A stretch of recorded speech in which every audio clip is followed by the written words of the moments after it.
Hi guys, so today we're going to go over your worksheets for 5.1 and 5.2. I'm going to be doing a couple of example problems on the worksheet so that I'll guide you through it first, and then you'll be able to finish the rest for homework and submit it through the Dropbox. So on the 5.1 worksheet, I want to first go over problem number 2. So remember that when you take the integral of something, it should not be a fraction.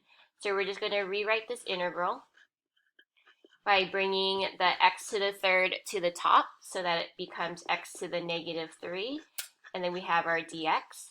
Now, at first you might think about using your u and your du, but we want to simplify as much as possible. So because this binomial doesn't have an exponent, we could just distribute the x to the negative 3.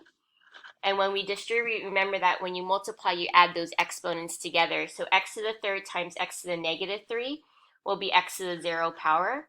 And so that'll just be 1. So that'll leave you with 2. And then distribute to the negative 1. So this would be a lot easier to take the integral of without using the u substitution. So we're going to integrate it, adding 1 to the exponent and dividing by that exponent. So we're actually solving for our given function. So remember, the integral of any number is that number and the variable. We're going to add 1 to the exponent and divide by that exponent, and then you have your plus c.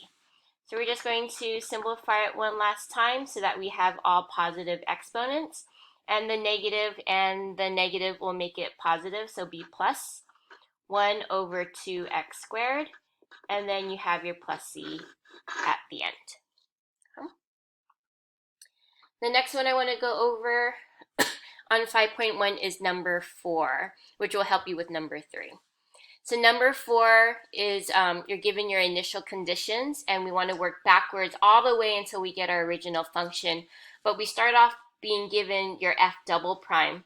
So working backwards, that means you could solve for f prime first by taking the integral of your f double prime. So that would be our setup.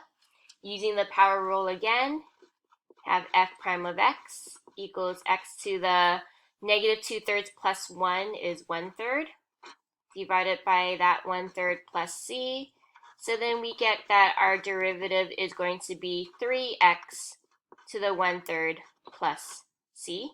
So I'm just going to bubble that, because we're going to use that again later.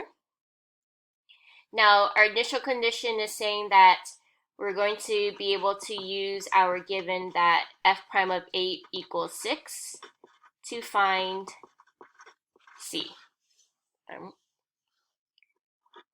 So we're going to be able to plug in the 8 for the x.